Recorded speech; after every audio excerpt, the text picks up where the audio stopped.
সুপ্রভাত। এই নতুন বাংলাদেশে আপনাকে আবার শুভেচ্ছা। বাংলাদেশ চ্যাপ্টার 2। মুক্তির ও মন্দির ও সুপানো তলে কত প্রাণ হলো বলিদান, লেখা আছে অশ্রু জলে।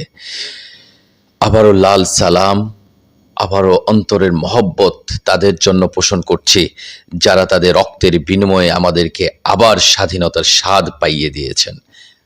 কয়েকটি প্রশ্ন জনাব তারেক রহমান এবং বিএনপির কাছে। নাম্বার 1, বিএনপি 2030 একটা ভিশন প্রকাশ করেছিল। আমি যদি ভুল না করে থাকি সেটা 2014 বা 18 ইলেকশনের আগে, সম্ভবত 2018 ইলেকশনের আগে, সম্ভবত। সেটা কি এখনো আছে?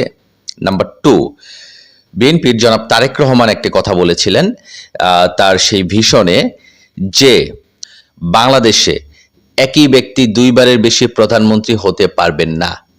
সেই রূপরেখাটা কি এখনো বলবৎ আছে ওনার?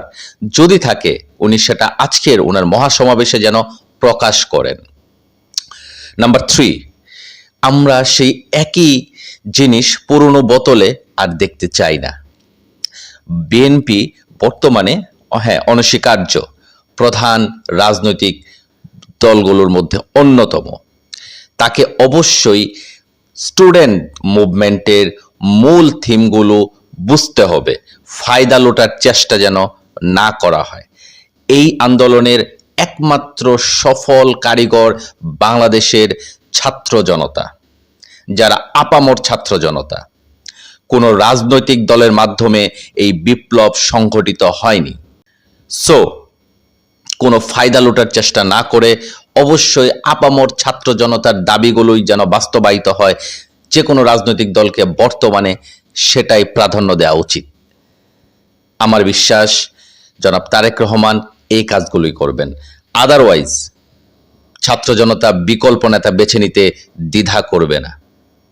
বিএনপির কিছু মেয়াদোত্তীর্ণ নেতা যারা একইভাবে আওয়ামী লীগের সেই দুর্নীতিগ্রস্ত নেতাদের মুদ্রার ওপিঠ, দয়া করে তাদেরকে ঝেঁটিয়ে বিদায় করুন।